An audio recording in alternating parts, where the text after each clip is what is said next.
Colosenses capítulo 2. Hemos visto en esta tremenda carta de Pablo a los colosenses que Colosas era una ciudad que estaba en Asia y no fue fundada esta iglesia por Pablo. Hemos mencionado que ha sido Epafras, que se menciona en el capítulo 1, que llevó el evangelio allá, y se cree que fue porque fue con varias personas de la localidad a Éfeso, en donde Pablo tuvo un ministerio prolongado de 3 años, y durante ese tiempo ahí, la Escritura nos dice en Hechos 19:10 que el evangelio había llegado ya a toda Asia. O sea, se difundió porque la gente que visitaba Éfeso se iba llevando el evangelio. Colosas era una provincia muy pequeña, era una aldea ya, había sido una ciudad importante en el siglo V antes de Cristo, pero en ese momento quedaban muy poquitas personas y, como hemos comentado, fue destruida por un terremoto unos pocos años después de que escribió Pablo esta carta. No obstante, esta carta tiene un contenido importantísimo, mis amados, en lo que es la doctrina del evangelio. Pablo había recibido, como lo vamos a ver aquí, el evangelio por revelación de parte de Dios. Pablo era un fariseo, era un fanático, era un legalista, pero de los, como decimos, de hueso colorado, ¿verdad? Pero además de eso era un terrorista, andaba persiguiendo al pueblo de Dios, y el Señor tuvo un encuentro con él, camino a Damasco. Se le apareció y le dijo: Pablo, ¿por qué me persigues? Y dijo: ¿quién eres tú, Señor? Yo soy Jesús a quien tú persigues. Entonces le dice: vete a Damasco y ahí se te va a decir lo que vas a hacer. Y se quedó ciego Pablo con la luz resplandeciente que vio ahí. Cuando llegó a Damasco no podía ver, hasta que fue un siervo de Dios, Ananías, a orar por él. Oró por Pablo, recibió la vista, se entregó al Señor, se bautizó y empezó a predicar el evangelio ahí en Damasco. Después lo querían matar ahí en Damasco por andar predicando el evangelio. Se fue a Jerusalén. Los cristianos en Jerusalén no lo querían recibir porque sabían que era un perseguidor de la iglesia, pero Bernabé lo introdujo a los discípulos que estaban allí, y empezó Pablo a predicar en las mismas sinagogas que él estaba apoyando el evangelio, hasta que también quisieron matar a Pablo en Jerusalén, y después los mismos discípulos lo enviaron a Tarso, a su lugar de origen, y allá estuvo 13 años, y estuvo ministrando obviamente en la zona, pero ese momento el Señor lo utilizó para revelarle el evangelio de la gracia. Un evangelio que ni los mismos discípulos que estaban hasta los apóstoles, que estaban allá en Jerusalén, entendían. Ellos entendían que el evangelio había llegado, obviamente, por medio de Cristo Jesús, que ese es el evangelio, la buena nueva, que Cristo Jesús viene y nos redime a través de la muerte en la cruz, ¿verdad? Pero no entendían que era el evangelio de la gracia, y sobre todo no entendían que el evangelio también era para todo el mundo, no solamente para los judíos. Ellos pensaban que solamente era para el pueblo escogido. Entonces, Pablo, como dije, este legalista que andaba persiguiendo la iglesia, fariseo, fanático, que era un celoso judío, el Señor le revela y lo va a levantar como un apóstol de los gentiles. Los judíos no se metían con los gentiles. A Pedro le costó trabajo entender esto. El Señor utilizó a Pedro para abrir la puerta para llevar el evangelio a los gentiles, pero aún así le costó trabajo a Pedro, ¿verdad? Y a los mismos cristianos en Jerusalén también les costó trabajo. Hubo varias discusiones y tardó mucho tiempo en lo que los diferentes discípulos que eran judíos entendiesen que el evangelio también era para los gentiles. Ese era un problema que había en Colosas, de ciertos judíos que venían, que se habían convertido al cristianismo, pero andaban exigiendo que la gente guardara de alguna manera la ley de Moisés, que los hombres se circuncidaran, pero no solamente la ley de Moisés, sino todas las tradiciones que tenían, como lo vamos a ver aquí en este capítulo 2, empieza Pablo a mencionar y nos deja ver que había ciertas cosas que ellos estaban imponiendo ahí. No sabemos si realmente eran falsos cristianos o eran cristianos confundidos, De cualquier manera hacen el mismo daño. Entonces había ese problema de los judaizantes que venían con sus legalismos, tienen que comer comida kosher, tienen que comer, tienen que guardar ciertos días, ciertas festividades que el Señor había mandado en el Antiguo Testamento, pero que ya ahora, con la venida de Cristo Jesús, el mensaje cambia, porque Cristo viene, como dice el libro de Hebreos, a cumplir en su persona todas estas cosas que eran sombra de lo que había de venir en Cristo Jesús, ¿verdad? Cuando lleguemos a Hebreo lo vamos a disectar un poco más, pero en pocas palabras es esto: muchas de las tradiciones que había y de las cosas que el Señor puso en el Antiguo Testamento se cumplen en el Señor Jesús. Entonces ya no había que estar guardando la ley. Esto no quiere decir, mis amados, que el Antiguo Testamento entonces lo tiramos a la basura, porque el principio de la ley, lo que la ley nos quiere revelar a nosotros, los mandamientos de Dios todavía permanecen. Ahora nos es posible a nosotros guardarlos por el poder del Espíritu de Dios, pero no necesitamos todos estos rituales y todas estas festividades que había, que eran sombra de lo que había de venir. De cualquier manera, estos judaizantes, entonces, ese era uno de los problemas que había allí. Otro de los problemas que había era que había una mezcla, lo que ahora nosotros llamamos la nueva era, que no tiene nada de nuevo, es un paquete, nada más lo reempaquetó Satanás para que se vea nuevo, pero es lo mismo. Son filosofías orientales y es una mezcolanza de muchas cosas que era popular en la época de los romanos. Tomaban diferentes filosofías, lo que les convenía en el momento, y lo aplicaban, ¿verdad?, como les convenía, según a ellos, ¿verdad? Entonces había esta situación allí también. Y también estaba un movimiento de los gnósticos. Algunos critican este tema de los gnósticos porque el gnosticismo no se cuajó, no brotó así completamente hasta el siglo II, y aquí estamos en el primer siglo. Pero ¿saben qué? El Espíritu Santo, mis amados, de cualquier manera, ya sabe todas estas cosas y nos las pone aquí porque sabía que en el siglo II iba a explotar, pero aquí se estaba iniciando. ¿Qué cosa es el gnosticismo? Gnosis es la palabra en griego, significa conocimiento. Estos hombres decían que se sentían los iluminados, que solamente la sabiduría era para algunos cuantos elegidos, ¿verdad? Y tienes que entrar en los misterios y en la sabiduría y una cosa así como, ¿verdad?, como la masonería, que son para unos cuantos, solamente los que están allí escogidos para meterse en esa situación. Pero además decían que la carne, o sea, que la materia era mala. Dios, decían ellos, que es santo y es espíritu, de él hubo emanaciones. Y de esas emanaciones fueron otros seres, ¿verdad?, inferiores a él, pero de la misma naturaleza. Y de esas emanaciones surgieron otras emanaciones y otras emanaciones y otras, hasta que al final encontramos a uno que crea la materia, porque la materia, decían ellos, es mala. La materia no sirve, todo lo que es material es negativo, es perverso, es malo. Entonces, no se puede unir la materia con el espíritu. Esto es importante porque en Cristo Jesús, mis amados, Él es hombre de carne. Ellos decían, no puede ser que Cristo sea Dios. Lo decían textualmente, porque Dios es espíritu, es santo y este es un hombre de carne. Seguramente vino el Espíritu y tomó al hombre en el bautismo y después en la cruz se fue. Y el que murió ahí fue solamente un hombre. Eso es lo que decían algunos de los gnósticos. Otros decían, no, parecía que era un hombre, pero en realidad era como un holograma ahí, ¿verdad? No sé, algo que parecía que estaba allí, pero cuando caminaba no dejaba huellas en la arena o cosas así, ¿verdad? O también decían esto, en sus costumbres tomaron dos posiciones. Los esenios, que eran también de los gnósticos, que ellos lo que hacían era que decían, hay que castigar el cuerpo porque la carne es mala, el cuerpo que tenemos nosotros es negativo, es malo.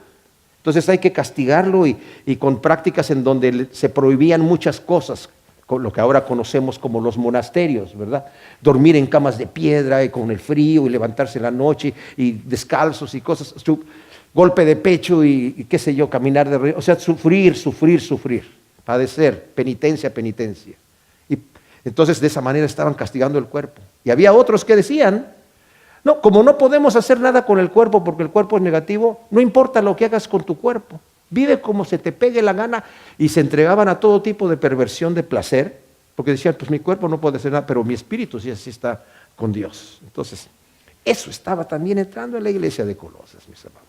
Para que entendamos la problemática. Ahora, Pablo ya, bueno, entre paréntesis, a veces uno está en alguna reunión, ¿verdad? Y está hablando de Dios con alguien, del Señor, y le dice, es que yo soy agnóstico. ¿Sí han escuchado eso, verdad? Y como que parece que el agnosticismo es como, yo soy agnóstico. ¿Qué quiere decir agnóstico? El agnóstico dice, realmente no podemos saber la verdad. No la podemos saber. Así que yo soy agnóstico. Tú me hablas de Dios, no estoy seguro, entonces soy agnóstico. Pero pareciera como que es algo bonito. Bueno, la palabra en latín de agnóstico es ignoramas. Eso ya no suena tan bonito, ¿verdad? Es que yo soy ignorante, por favor, así que bueno, está bien. Eso ya no suena muy bien.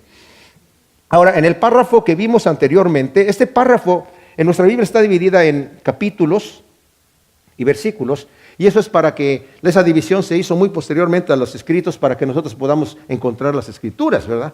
Pero estas divisiones de capítulos y versículos a veces, sobre todo de capítulos, no es porque ahí se interrumpió el párrafo. El párrafo comienza del versículo 24 del capítulo 1 y termina hasta el versículo 3 del capítulo 2. Porque a Pablo, alguien dijo por ahí, Pablo carecía de puntos, le faltaban puntos, entonces hablaba y a veces ponía puras comas por ahí, punto y coma, pero no daba una idea, la cortaba y continuaba con otra cosa, sino que... Entonces este párrafo viene desde el versículo 24, así que podemos leer, donde dice, ahora me regocijo en los sufrimientos por vosotros y completo en mi carne lo que faltaba de las aflicciones del Mesías por su cuerpo que es la iglesia, de la cual yo llegué a ser ministro según la administración de Dios que me fue dada para con vosotros, a fin de que proclame plenamente la palabra de Dios, el misterio oculto desde los siglos y edades, pero ahora manifestado a sus santos, a quienes quiso Dios dar a conocer cuál es la riqueza de la gloria de este misterio entre los gentiles, que es el Mesías, Cristo, en vosotros la esperanza de gloria, a quien nosotros anunciamos amonestando a todo hombre y enseñando a todo hombre con toda sabiduría para presentar a todo hombre perfecto en el Mesías, en lo cual también me fatigo luchando conforme a su potencia, la cual actúa poderosamente en mí, porque quiero que sepáis cuán grande lucha tengo por vosotros y por los que están en la Odisea y por todos los que no han visto mi rostro, para que sean consolados sus corazones unidos en amor, hasta alcanzar toda riqueza plena, de plena certidumbre del entendimiento, a fin de conocer completamente el misterio de Dios, que es el Mesías, en el cual están escondidos todos los tesoros de la sabiduría y del conocimiento. Ahora, como vimos, Pablo estaba hablando, y voy a hacer un resumen solamente para tomar la idea y poder entrar así a lo que nos va a decir en la sección que vamos a estudiar hoy.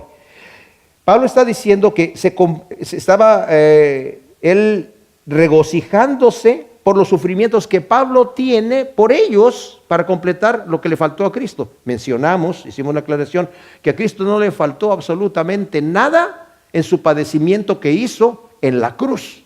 Él lo hizo completo, o sea, no faltó absolutamente nada. Pero no se está refiriendo a ese sufrimiento, sino al sufrimiento que Pablo tenía que padecer cuando fue a Ananías a orar por él. El Señor, primero Ananías le dijo al Señor, pero este Saulo de Tarso, que es Pablo, es un terrorista, anda persiguiendo a la iglesia. Dice, ve y ora por él porque es un instrumento escogido para mí, porque yo le voy a enseñar cuánto le es necesario padecer por mi nombre. Y ese padecimiento, ¿por qué viene? Viene por causa del reino de Dios. Cristo sigue sufriendo todavía, mis amados. ¿Cómo sufre el Señor?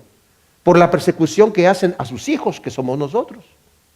El Señor le dijo a Pablo, ¿por qué me persigues? Y Pablo no dijo, Señor, yo no te estoy persiguiendo a ti, estoy persiguiendo a aquellos cristianos que están... No, por cuanto lo estás haciendo a ellos, me lo estás haciendo a mí. Me estás persiguiendo a mí, me estás atacando a mí. Entonces, Pablo está diciendo, yo no estoy sufriendo por los pecados, no, estoy sufriendo por la iglesia, por ustedes. Me gozo en padecer predicando el Evangelio y nosotros cuando padecemos en el nombre de Cristo Jesús también estamos supliendo estas cosas, ¿verdad? Pero como dije, no significa el padecimiento de Cristo para la remisión de los pecados, para nuestra redención. De ahí que mencioné que la Iglesia Católica falla terriblemente en teniendo esta teología mariana que dicen que la Virgen es corredentora. O sea, Cristo hizo su parte, pero la Virgen tiene otra parte también para el perdón de nuestros pecados. Y lo que ella sufrió fue ver a su hijo morir en la cruz. Pero eso no está en la Escritura y eso es una herejía, la verdad. Entonces, nos está diciendo eso. Y dice que él ha llegado a ser ministro de la administración para que se proclame la palabra de Dios. ¿Y cuál es la palabra de Dios? Dice Pablo, es el misterio oculto desde los siglos y edades, pero ahora es manifestado. Y el Señor lo quiso dar a conocer a nosotros. ¿Y cuál es ese misterio que está hablando aquí? Y lo dice aquí, lo vamos a explicar un poquito más a fondo adelante. Es Cristo en ustedes, la esperanza de gloria. Mis amados, este pensamiento es glorioso. Tú sientes al Señor en tu corazón. Tú sientes el Espíritu Santo. Tú has estado orando y de repente el Señor te llena, y sientes que estás allí. Como dice Pablo en Romanos 8, el Espíritu nos da testimonio de que somos hijos de Dios. Si tenemos el Espíritu de Dios, esa es la esperanza de gloria. Es la seguridad de nuestra salvación ahí, porque Cristo mora en nosotros. Y Él nos va a entrar y no se va a salir, y va a entrar y salir y entrar y salir. No, Él toma posesión y como vamos a ver más adelante, el precio fue pagado y no pueden volverlo a cobrar porque el precio ya fue pagado. Entonces, lo que está diciendo aquí, dice, ese misterio lo estamos anunciando a todo hombre y enseñándolo a todo hombre para presentar a todo hombre perfecto en el Mesías. O sea, no es para unos cuantos como decían los gnósticos, es para todo hombre y para presentarlo perfecto en el Mesías. Y luego dice el versículo 29 del capítulo anterior, en lo cual también me fatigo luchando conforme a su potencia. O sea, Pablo estaba de él mismo entregando todo lo que tenía, pero sabía y entendía que no era su fuerza la que le capacitaba para hacer los que estaban haciendo. Yo me fatigo, pero conforme a su potencia, ¿verdad? Como también la Escritura nos dice en Filipenses, lo vimos, ¿no? Esforzaos cuidando nuestra salvación con temor y temblor, porque Él es el que produce en nosotros tanto el querer como el hacer. Hay una combinación allí. El Señor lo está haciendo en nosotros, pero eso no quiere decir que yo me quedo con los brazos cruzados y el Señor me va a llevar así como en un carrito, ¿verdad? En un Lazy Boy con rueditas al reino de Dios. No, yo tengo que hacer mi parte. Tengo que hacer mi parte. Ahora, es interesante el primer versículo del capítulo 2, porque Pablo aquí va a volver a mencionar esta grande lucha. Dice, porque quiero que sepáis cuán grande lucha tengo por vosotros y por los que están en la Odisea y por todos los que no han visto mi rostro.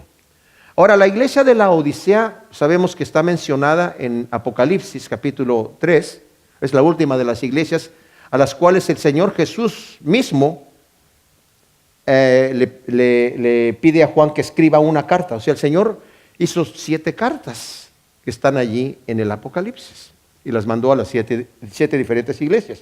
La última fue la de la Odisea. La Odisea estaba como a unos 11 kilómetros de distancia.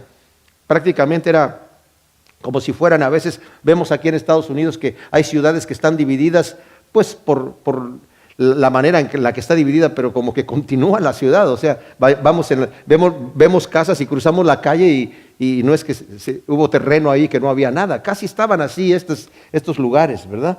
Y el detalle con la Odisea, como estaba en el mismo territorio, muchos de los problemas que van a pasar en la iglesia de la Odisea cuando lo leemos nosotros en Apocalipsis capítulo 3, mis amados, los está tocando Pablo aquí también. Los está tocando como advirtiendo para que no vayan a suceder, ¿verdad? Pero es interesante que Pablo dice que tiene una lucha. ¿Cómo que tiene una lucha? ¿Qué tipo de lucha tiene Pablo? Pablo no se está refiriendo a los padecimientos, por ejemplo, que menciona en 2 de Corintios, en el capítulo 11, en donde está hablando que Pablo ha padecido físicamente predicando el Evangelio. Nos dice, por ejemplo, el versículo 22, son hebreos, yo también, son israelitas, yo también, son descendencia de Abraham, también yo, son ministros del Mesías. Hablo como si se hubiese perdido el juicio. Yo más, en trabajos mucho más, en cárceles mucho más, en azotes, más severamente, en peligros de muerte muchas veces. De los judíos 5 veces recibí 40 azotes menos 1. 3 veces fui azotado con vara, 1 vez apedreado, 3 veces fui náufrago, 1 noche y 1 día he estado en lo profundo en el mar, en viajes frecuentemente, en peligros de ríos, en peligros de ladrones, en peligros de los de mi nación, en peligros de los gentiles, en peligros en la ciudad, en peligros en el desierto, peligros en el mar, peligros entre falsos hermanos, en trabajos y fatiga, en noches de vela, muchas veces en hambre y sed, en ayunos repetidamente, en frío y desnudez. Aparte de las cosas externas, lo que sobre mí se agolpa cada día es la solicitud de todas las iglesias. ¿Quién enferma y yo no enfermo? ¿Quién es inducido a pecar y yo no me quemo de angustia? Ahora, esto no es a lo que se está refiriendo Pablo aquí. Tengo una grande lucha por ustedes y por los de la Odisea. No los conocía, porque dice aquí, y por todos los que no han visto mi rostro. O sea, ni los de la Odisea, ni ustedes me conocen físicamente. Pero Pablo, ¿qué lucha tiene aquí Pablo? ¿Cuál es la lucha? Pablo está encadenado en arresto domiciliario ahí con un centinela, ¿verdad? No tiene lucha, digamos, externa. Pero la lucha de Pablo, mis amados, a veces nos imaginamos a Pablo como una persona muy intelectual o como un tipo medio severo, así muy acá. Pero Pablo era un hombre que tenía un corazón que no le cabía en el pecho. Un hombre que apenas conocía que alguien era cristiano, oraba por él fervientemente, ¿verdad? Esa gran lucha que tiene Pablo se refiere a la intercesión en oración por estas iglesias. Pero ¿por qué sería una oración? La oración podría ser una lucha. ¿Por qué sería una lucha? Bueno, porque a la carne no le gusta orar y el enemigo usará cualquier recurso para evitarla, como el cansancio y las distracciones. No me digan que cuando dices vamos a orar, ¡ay sí, vamos a orar rapidito! La carne, no, es una lucha, ¿verdad? Porque a veces vienen sentimientos de duda. ¿Dios me está escuchando o no me está escuchando? Y a veces hay que insistir. En Lucas 18 del 1 al 8, el Señor menciona una parábola de un juez injusto que no temía a Dios ni respetaba a hombre, y había una viuda que le estaba molestando diciendo hazme justicia, hazme justicia. Y dice el juez, aunque yo no temo a Dios ni respeto a ningún hombre, para que me deje de molestar esta viuda le voy a hacer justicia. Dice, así que tú insístele a Dios con tus oraciones. A Dios no lo molestamos, pero está poniendo un ejemplo. Si este juez injusto, que era injusto, hace eso, ¿cuánto más Dios? Para que estemos pidiendo al Señor. Mis amados, la oración tiene un propósito en nuestra vida. Y ese propósito es cambiarnos, transformarnos, ¿verdad? Y en el caso de Pablo también, de estos cristianos a distancia que se mantuviesen firmes y fieles al Evangelio, recibiendo firmemente los fundamentos en Cristo. O sea, Pablo físicamente no podía estar con ellos allí. Y también era una lucha. Señor, ¿se podrán defender de los falsos maestros que están llegando allí? ¿Recibirán mis exhortaciones? Porque no me conocen, ¿verdad? Hay una lucha en la oración. Escribe un comentarista tremendo que se llama H.C.G. Mull. Dice, no puedo dudar que esto significaba con frecuencia una importunidad que se expresaba en acción urgente y visible. Imagínense a Pablo allí, ¿verdad? Tiene que haberle causado profunda admiración al centinela pretoriano, al que está encadenado Pablo, ¿verdad? El observar a este prisionero extraordinario en sus plegarias, contemplar su agitado mirar y comportamiento, oír su voz esforzándose para expresar todo el contenido de su corazón, en tonos a veces algo suprimidos, pero algunas veces a plena voz, ser testigo de las lágrimas que corrían, de las afectuosas sonrisas, al paso que cambiaba la dirección de la súplica. No podemos sentirnos nosotros seguros que muchas veces fue así. Y esas escenas no serían a veces muy prolongadas de oración.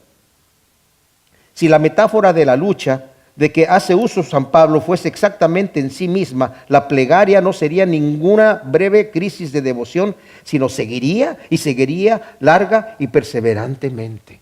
O sea, se imaginan al centinela viendo a Pablo ahí, no era una oración chiquitita. Esa lucha a la que se refiere Pablo era una oración. Estoy orando, estoy intercediendo. También continúa diciendo este tremendo comentarista, dice, la plegaria genuina y victoriosa, o sea, la oración, es continuamente ofrecida sin el menor esfuerzo o turbación físicos. Es con frecuencia en la más profunda quietud del alma y de cuerpo que alcanzan las mayores alturas. Pero existe otro aspecto. La plegaria nunca debe ser indolentemente fácil, por sencilla y confiada que sea. El propósito es que sea una transacción infinitamente importante entre el hombre y Dios. Y de consiguiente, cuando los temas y las circunstancias así lo demandan, tiene que ser contemplada como una actividad que implica labor, persistencia, conflicto, si es que se propone ser oración en toda verdad. O sea, en otras palabras, orar no es fácil, ¿verdad? Y cuando la oración, sobre todo, estamos con un tema importante. Pero Pablo está diciendo, yo tengo una gran lucha, esa es mi lucha en la oración. Estoy peleando esta batalla de ustedes de rodillas. ¿Cuántas veces vemos a Pablo? Todas sus cartas, dice, el Señor sabe cuánto, es testigo de cuánto estoy yo orando por ustedes. Muchas veces a nosotros podemos decirle a alguien, sí, voy a estar orando por ti, o estoy orando por ti, ¿y realmente estamos orando? Sí, sí, Señor, bendícelo, bendícelo. ¿Y a dónde vamos? ¿Y qué vamos a comer? ¿Verdad? Parte de la lucha que Pablo tiene aquí, en su intercesión, como dije, es porque no lo conocían personalmente y estando ausente debía confiar en que esos cristianos no prestarían oído a los falsos maestros.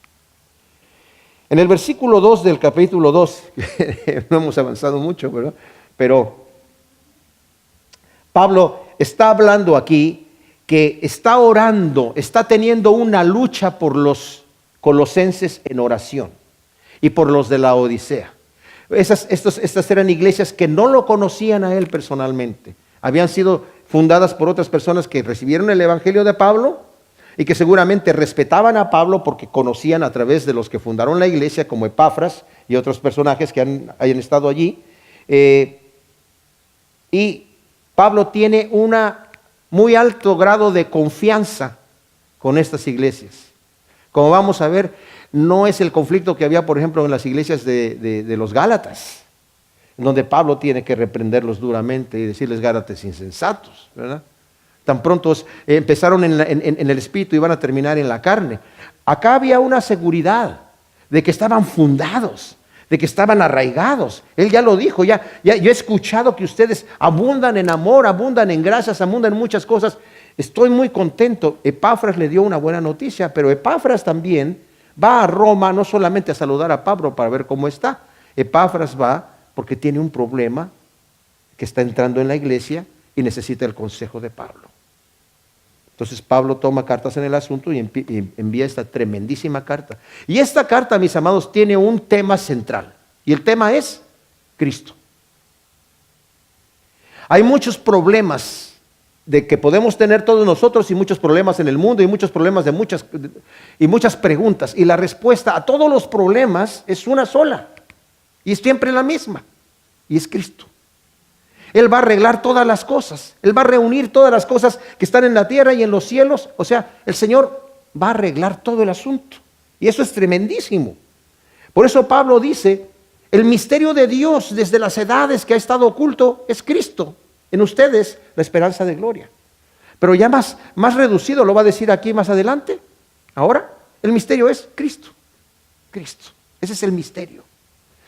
¿Por qué, mis amados? Porque si yo confío en mí, en cómo yo me desarrollo, cómo estoy yo funcionando como cristiano, cómo me estoy portando, realmente si estoy caminando como debo de andar. Si yo voy a medir mi relación con Dios o mi estándar delante de Dios a eso, mi vida va a ser un sub y baja, porque hay días que me porto bien y hay días que me porto mal y hay días que me porto más mal. Pero Dios no está bajando, no está subiendo. Uy, ahora sí estás bien conmigo. Ahora no. No.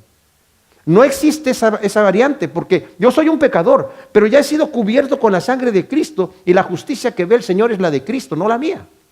No la mía. Vamos a entrar un poquito más adelante con esto, pero leamos el versículo. Está diciendo que tiene esta gran lucha de intercesión y de oración, porque orar, como dijimos, no es fácil. Por ellos, y dice, versículo 2, para que sean consolados sus corazones.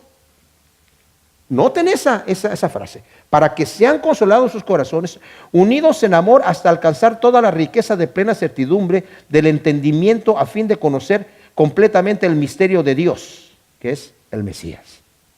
Ahora, algunas de sus traducciones están diferentes, como la de la Reina Valera, y muchas traducciones de la Biblia, ese versículo lo traducen de 1000 maneras. Pero vamos a ver por qué es así. Para que sean confortados los corazones, o mejor dicho, confirmados, o sea, para que estén firmes. Los colosenses realmente no necesitaban consolación, necesitaban confirmación en aquellos momentos. Y necesitaban, o sea, en cierta manera, es como dije yo, la seguridad de que yo tengo a Cristo en mi corazón. Y esa es la gran diferencia, esa es la buena nueva. Una buena nueva no es que Cristo me perdonó los pecados, pero cuidado, ahora vas a pecar. Esos ya no te los perdonó. Ya, los pasados sí, pero ahora ya se te pasó la mano, así que no. Mis amados, nosotros vamos a seguir pecando, pero no es para que vivamos una vida cínica, ¿verdad? Y la gracia no es un pretexto para el libertinaje, nos lo dice Pablo, nos lo dice Pedro, nos lo dice Juan. Y nos los dice el Señor también. No todo el que me dice Señor, Señor va a entrar en el reino de Dios. Pero es para que podamos descansar y aquí, para que estén ustedes confirmados. El evangelio de Pablo era el evangelio de la gracia, el evangelio del descanso, el evangelio del que vengan a mí los que estén trabajados y cargados y yo los voy a hacer descansar. Lleven sobre ustedes mi yugo que es fácil. Es fácil. Juan dice, los mandamientos de Dios no son gravosos. Entonces, es una gran bendición lo que está diciendo aquí Pablo. Unidos en amor, era necesario que los colosenses permanecieran unidos en los momentos de prueba para poder hacer frente a los falsos maestros. O sea, necesitaban estar formados allí, como un ejército. Y luego dice aquí, hasta alcanzar toda la riqueza de plena certidumbre del entendimiento. Los falsos maestros enseñaban que el pleno entendimiento era para unos pocos escogidos, pero la meta de Pablo es que todos los creyentes alcancen las riquezas del pleno conocimiento. Habíamos notado la vez pasada, y nada más lo quiero volver a tocar para resaltarlo, en el versículo 28 del capítulo 1, Pablo, contradiciendo a lo que decían los gnósticos de que todo esto era para unos cuantos escogidos, ¿verdad? Dice... dijo ya que el misterio era Cristo, ¿verdad? Entre vosotros la esperanza de gloria. Y dice el versículo 28, a quien nosotros anunciamos amonestando a todo hombre, enseñando a todo hombre, con toda sabiduría para presentar a todo hombre perfecto en el Mesías. O sea, no eran unos cuantos escogidos, a todo hombre. El evangelio es para todos. La buena nueva es para todos. No todos la van a recibir, desafortunadamente, pero está disponible, ¿verdad? Todo el que a mí viene, dice el Señor, yo no le echo fuera. Dice, pero ustedes no quieren venir. Y si no quieren venir, ¿por qué no me quieren creer? Van a morir en sus pecados. Y le preguntan, ¿cuál es la obra de Dios que nosotros debemos hacer? ¿Qué es lo que debemos hacer? ¿Qué es lo que Dios demanda de mí? Dime, ¿qué es lo que Dios? Esta es la obra de Dios. ¿Cuál es la obra de Dios? Que crean en el que Él ha enviado. O sea, que crean en mí. Es por fe que somos salvos, mis amados. No por obras. Lo dice Pablo infinidad de veces, ¿verdad? A fin de conocer completamente, aquí Pablo utiliza en una forma pleonástica. O sea, ¿qué es un pleonasmo? Un pleonasmo es cuando decimos las cosas demasiado, exageramos. Por ejemplo, yo lo vi, ya está, yo vi esta situación, está bien. Yo lo vi con mis ojos, pues ¿con qué lo voy a ver? ¿Con la nariz? No, eso es un pleonasmo. Y yo lo vi con mis propios ojos, es un pleonasmo. Y aquí Pablo está hablando en una forma pleonástica cuando dice, a fin hasta alcanzar la riqueza de plena certidumbre del entendimiento. O sea, es como si Pablo estuviese diciendo, a fin de conocer completamente toda la sabiduría completa del misterio de Dios. Estoy orando por ustedes para que ustedes completamente se empapen de lo que es que Dios, el plan del misterio de Dios. ¿Qué es? ¿Cuál es ese plan? ¿Y cuál es el misterio? Cristo. Cristo es el misterio. Esa es la mejor traducción del texto, mis amados. Porque el misterio es Cristo. Qué tremenda revelación y qué gloriosa bendición para todo fiel creyente. Fíjense lo que dice, por ejemplo, ya no lo había dicho anteriormente y lo leímos, ¿verdad? A quienes, versículo 27 del capítulo 1, a quienes quiso dar a conocer, del 26, el misterio oculto desde los siglos y edades, pero ahora manifestado a sus santos, a quienes quiso Dios dar a conocer cuál es la riqueza de la gloria de ese misterio entre los gentiles, que es el Mesías en vosotros, la esperanza de gloria. O sea, ese misterio también significaba que el evangelio era no solamente para los judíos, sino también para los gentiles. En Efesios nos lo dice en el capítulo 3, hablando también del misterio de Dios. Nos dice en el versículo 3, conforme a una revelación me fue dado a conocer el misterio, como antes escribí brevemente. O sea, Pablo había dicho, por una revelación recibí el misterio de Dios. Y cuando dice, cuando antes escribí brevemente, es que antes dijo que de los dos pueblos hizo uno, en el capítulo 2 de Efesios, ¿verdad?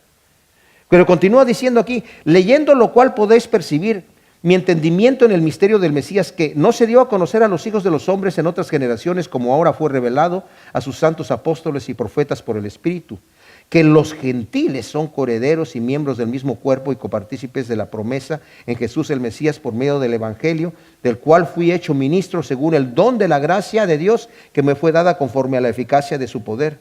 A mí, que soy menos que el más pequeño de todos los santos, me fue dada esta gracia de proclamar a los gentiles el Evangelio de la inescrutable riqueza del Mesías y de sacar a la luz cuál es la dispensación del misterio escondido desde los siglos en Dios que creó todas las cosas, para que la multiforme sabiduría de Dios sea dada a conocer por medio de la iglesia a los principales y potestades conforme al plan de las edades que hizo en Jesús el Mesías, Señor nuestro.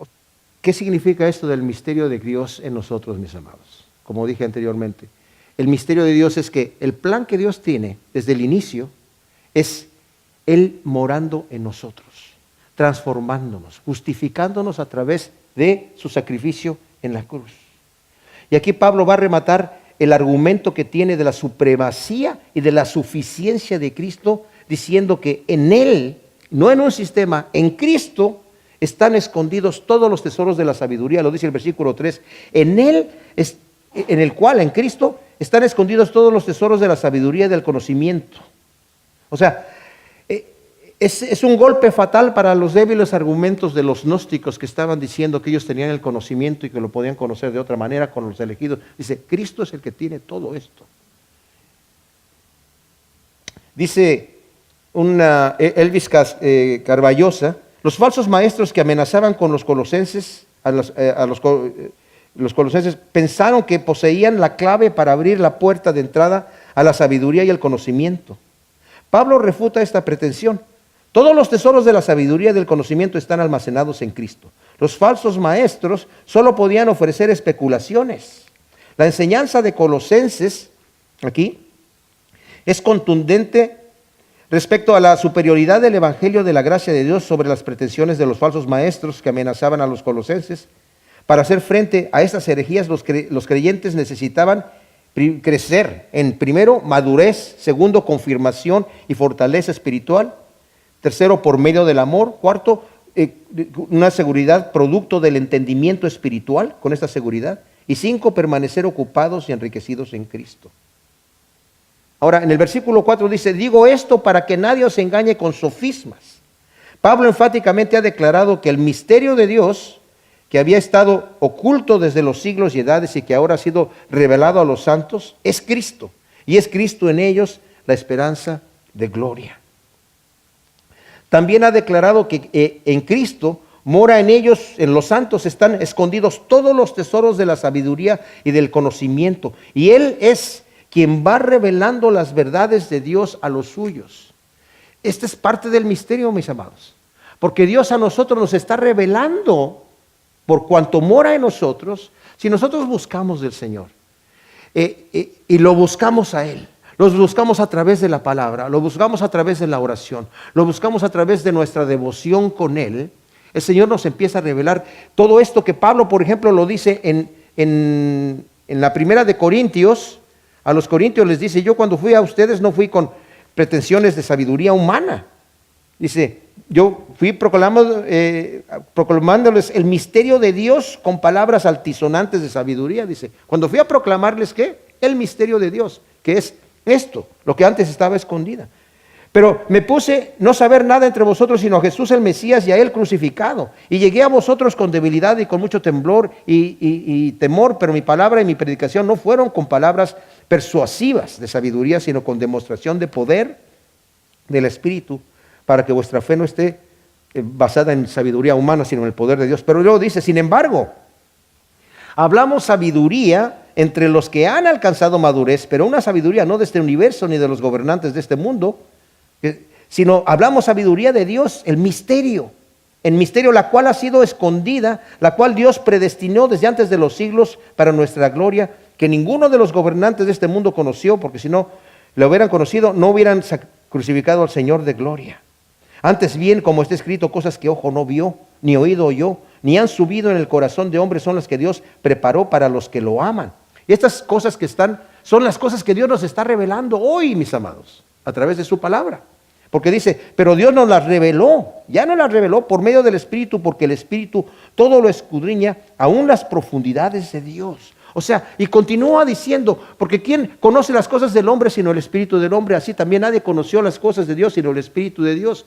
Y el Espíritu que nos ha dado el Señor a nosotros, mis amados, es para que lo conozcamos a Él, conozcamos este gran misterio. Y ese misterio, nuevamente, ¿qué es? Cristo en nosotros, la esperanza de gloria. Ya no nos estamos midiendo nuestra situación con Dios por nuestra, como dije yo, nuestra manera de que nos comportamos, sino porque Cristo está en nosotros. Eso, mis amados, esa convicción en mi mente, por lo menos yo lo puedo decir de manera personal. El hecho de saber que Cristo está en mí, yo lo sabía antes, como cristiano lo sé, pero de darme cuenta, ese es el misterio de Dios, Cristo en mí, como le dice Pablo a los Corintios, tú te vas a ir a acostar con una prostituta, vas a hacer que Cristo, que está en ti, se una a una prostituta. Entonces ya como que cuando nos cae el 20 de que Cristo está en nosotros, espérame, está Cristo en mí, no se sale, no digo, Señor, espérame aquí tantito, ¿verdad? Porque voy a hacer una cosa que no te va a gustar mucho. No, Cristo está en mí. Cristo está en mí y cuando yo me doy cuenta de eso, voy a vivir una vida, no tanto en un terror de Dios, pero yo te quiero agradar, Señor. Yo quiero hacer lo que a ti te gusta, yo quiero poner una sonrisa en tu boca, Señor. Yo quiero vivir para ti, quiero todo lo que yo haga, lo quiero hacer para ti, porque tú moras en mí y es la esperanza que tengo para gloria eterna, es la esperanza que tengo para estar contigo, Señor, y esa esperanza no me la va a quitar nadie. Mi seguridad de la salvación, mis amados, no es una situación en la que, ¿cómo lo explico? Como dije, no es para que yo viva una vida cínica, ¿verdad? Entonces perseveraremos en el pecado para que la gracia abunde, en ninguna manera, porque el que ha muerto al pecado, ¿cómo va a vivir en él? O sea, si yo ya morí al pecado. Oye, pero me caí, y me caí feo, pues levántate. 7 veces cae el justo, 7 veces se levanta. Pero fue feo, pues levántate feo también. ¿Cómo cayó David, mis amados? ¿Cómo cayó David con Betsabé y después asesinar a la esposa de una manera terrible, abusando de su poder como rey? ¿Y era uno de sus valientes? ¡Wow! Pero el Señor lo levantó, y lo levantó de tal manera que yo a veces digo, bueno, imaginémonos que tal vez, Urías, por obedecer al rey y por serle fiel al rey, entró al cielo, ¿verdad? Imaginémonos. Y de repente llega David. ¿Cómo? ¿Cómo llega David? Y además sube más alto. Pero si este tipo lo que me hizo, bueno, es que la misericordia del Señor lo levantó. Por eso digo, mis amados, Cristo en nosotros, la esperanza de gloria. Y con esa esperanza decimos, Señor, yo te voy a servir, y ayúdame. Y si me caigo, me levanto, pues continúo. El Señor no se fija en esas situaciones, ¿verdad? Entonces, les advierte que se mantengan firmes a las verdades que han recibido y que no se dejen engañar con los sofismas, es decir, con argumentos que se utilizan para persuadir lo que es falso.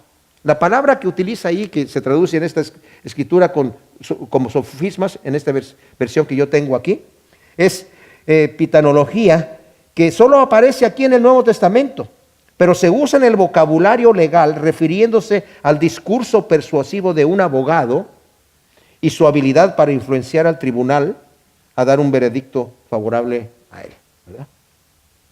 En el versículo 5 dice, pues aunque estoy ausente en el cuerpo, no obstante en el espíritu estoy con vosotros regocijándome y viendo vuestro buen orden y la firmeza de vuestra fe en el Mesías. Aquí no quiere decir que Pablo hizo un viaje astral, ¿verdad? Y de repente se trasladó allá a Colosas y yo desde acá los estoy viendo. No es una situación así tan rara, sino simplemente es como le dice a los corintios también, ¿verdad?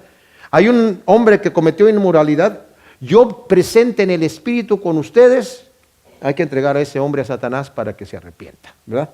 Entonces, es otro detalle. O sea, se está refiriendo a que conoce la situación de los colosenses por el informe de Epafras, pero también en su oración, él está allá en Colosas. La oración nos permite viajar, no tiene interrupciones de espacio ni de tiempo, mis amados. Entonces Pablo se regocija en la firmeza y el buen orden de los colosenses. Es que como una tropa bien preparada y disciplinada que han cerrado filas en su formación ordenada y madura para resistir los ataques del enemigo. Como dije, no eran como la iglesia en Galacia, ¿verdad? Las iglesias en Galacia que Pablo les tiene que decir, ustedes empezaron en el Espíritu y ahora van a terminar en la carne. Entonces, podemos notar que la firmeza de los colosenses no es en ellos mismos, sino en la fe en Cristo. Él es el fundamento. O sea, está diciendo, para que nadie os engañe con sofismas, porque aunque estoy ausente en el cuerpo, no obstante en el Espíritu estoy con vosotros regocijándose y viendo el buen orden y la firmeza de vuestra fe. Ustedes están firmes en su fe. Esa fe, mis amados, va a producir en nosotros una vida diferente. Cuando yo estoy convencido, fíjense, convencido de que Cristo mora en mí, tengo la esperanza de gloria, mi manera de caminar va a ser diferente. Mi manera de caminar va a ser diferente. Pablo le dice a los colosenses, a los corintios, examinaos a vosotros mismos si estáis en la fe, esta fe a la que les está refiriendo aquí. ¿O no sabéis que Cristo mora en vosotros? ¿No os conocéis a vosotros mismos que Cristo mora en vosotros, a menos que estéis reprobados? Entonces, me examino a mí mismo. Romanos 8, el Espíritu de Dios me da testimonio de que tengo el Espíritu de Dios que mora en mí, me da testimonio de que soy un hijo de Dios. Si soy un hijo de Dios, Cristo mora en mí. Cristo mora en mí. Y si Cristo mora en mí, tengo la esperanza de gloria. Y si tengo la esperanza de gloria, voy a vivir. El que tiene la esperanza de verlo a Él se purifica a sí mismo, así como Él es puro, dice Juan. Todo eso se va conectado y va caminando hacia una sola cosa. Cuando yo no tengo la esperanza de que Cristo vive en mí, entonces vivo como se me da la gana. Ahora, aquí hay una frase que Pablo utiliza en el versículo 6, porque dice, por tanto, de la manera que recibisteis al Señor Jesús en el Mesías, vivid en Él. Ahora Pablo está exhortando firmemente a los que están fundados en la fe en Cristo a permanecer en Él, dando frutos de una fe genuina, mis amados. Anteriormente les dijo en el capítulo 1, en el versículo 10 al 12, para que andéis, está intercediendo, está diciendo que está intercediendo, no cesamos de orar, dice el versículo 9, por vosotros y de pedir que seas lleno del pleno conocimiento de su voluntad, en toda sabiduría y discernimiento espiritual, para que andéis como es digno del Señor, con el fin de agradarle en todo, dando fruto en toda buena obra y creciendo en el pleno conocimiento de Dios, fortalecidos con todo poder, conforme a la potencia de su gloria, para toda paciencia y longanimidad, con gozo, dando gracias al Padre, que os hizo aptos para participar de la herencia de los santos en luz. Y luego Juan, en su primera carta, capítulo 2, versículo 6, dice, el que permanece en Él debe de andar como Él anduvo. Pero no hay problema, porque si Cristo mora en mí, el Señor me va a hacer caminar como Él anduvo. Claro, tengo mis problemas de mi carne, mis amados, porque nunca vamos a poder andar perfectamente hasta que ya, dice, no sabemos cómo vamos a hacer, dice Juan en su primera carta, capítulo 3, ¿cómo vamos a hacer? Pero sabemos que cuando le veamos vamos a ser semejantes a Él, porque le veremos. Y el que tiene esa esperanza, se purifica a sí mismo así como Él es puro. Entonces, de la manera que recibiste al Señor Jesús, dice el versículo 6, el Mesías, vivid en Él. Nuevamente, también aquí Pablo utiliza una frase que en hebreo es ton, cristón, lesón, ton, kirión. Y esa frase en ese orden está enfatizando tanto la humanidad como la deidad de nuestro Señor. Cosa que los gnósticos negaban rotundamente. Que Dios no pudo haber tomado un cuerpo humano porque el cuerpo humano la carne es mala. Entonces no hay comunión ahí. Pero Cristo, mis amados, nació en la carne, pero vivió sin pecado. Sin pecado. Arraigados, dice el versículo 7, y sobreedificados en Él y consolidados en la fe como fuisteis enseñados, rebosando de acción de gracias. arraigados y sobreedificados en Él, ya que Él es el fundamento, el suelo profundo, la vid verdadera que nutre y da crecimiento. Cristo lo dijo a sus discípulos en el Evangelio de Juan capítulo 15, yo soy la vid, vosotros sois los pámpanos, arraigados en Él, consolidados en la fe, obteniendo estabilidad en esa fe genuina, que no solo es mental, sino práctica. El versículo 23 del capítulo 1 aquí de Colosenses dice, ahora dice, os reconcilió en su cuerpo de carne por medio de la muerte, el versículo 22 estoy leyendo, para presentaros santos y sin mancha, irreprensibles delante de Él. Él nos va a presentar, pero hay un requisito. Si en verdad permanecéis fundamentados en la fe y firmes sin moveros de la esperanza del evangelio que habéis oído, el cual ha sido proclamado en toda la creación. O sea, yo estoy en la fe, estoy fundamentado en la fe, estoy viviendo conforme a esa fe que yo tengo. Aunque tenga yo mis problemas, aunque tenga yo mis luchas, el Señor eventualmente me va a presentar sin mancha y sin arruga delante del Padre. ¿Y cómo lo va a hacer? Si yo en este momento me siento que no tengo mancha, que tengo muchas manchas y tengo muchas arrugas, porque el Señor no me está viendo a mí, está viendo a Cristo Jesús, ¿verdad? Y consolidados en la fe, o sea, dice, como fuisteis enseñados. Epafras les llevó el evangelio puro de la gracia, y ahora estaban siendo infectados, pero tienes que añadirle esto, tienes que añadirle esto otro, tienes que... El evangelio, la buena nueva a la que yo le tenga que añadir algo, no es buena nueva, no es evangelio. El evangelio puro es este. Cristo hizo la obra por ti, tú solamente tienes que creer en Él, y obviamente tengo que vivir una vida de santidad. Pero esa vida de santidad el Señor me va a hacerla vivir. Me va a dar la capacidad de hacerlo. Viviendo en una vida de acción de gracias, mis amados. Rebosando de acciones de gracias, ya que las acciones de gracias brotan de un corazón profundamente agradecido por la obra a favor nuestro, que ha sido consumada en la cruz. Miren, en nuestra Biblia leemos que cuando Cristo fue crucificado, la última palabra que dijo es, todo está consumado. Y entregó el Espíritu. En griego es una sola palabra. Y la palabra es teleo. Cuando una persona cometía un crimen y era llevado a la cárcel, ¿verdad?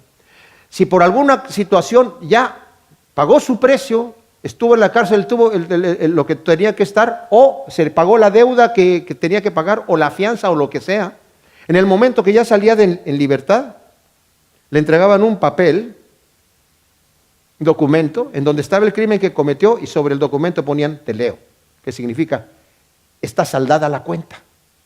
Tú ya no le debes nada a la sociedad, estás en libertad, eres inocente. Y cuando el Señor dice teleo, está diciendo, no te pueden volver a cobrar. Si tú eres cristiano, no te pueden volver a cobrar. Por eso te va a poder presentar sin mancha y sin arruga, porque el teleo ya lo escribió Él. Más adelante lo vamos a ver, que va a decir el Señor aquí que Él, en el versículo, por ejemplo, 14, anulando el acta de los decretos que había contra vosotros, que nos era contraria, y quitándola de en medio y clavándola en la cruz, y habiendo en ella desarmado completamente a los principados y los potestades, los exhibió públicamente en un desfile triunfal. O sea, tomó el acta, ese documento que estaba con todas nuestras faltas, y le puso teleo. Así que, mis amados, podemos descansar. Ese es el gran misterio. Cristo en nosotros, la esperanza de gloria. Descansar en la obra que Cristo ha consumado por nosotros. Gracias te damos, Señor, por tu palabra. Te pedimos que escribas estos principios en nuestro corazón para que te agrademos en todo, en el nombre de Cristo Jesús. Amén.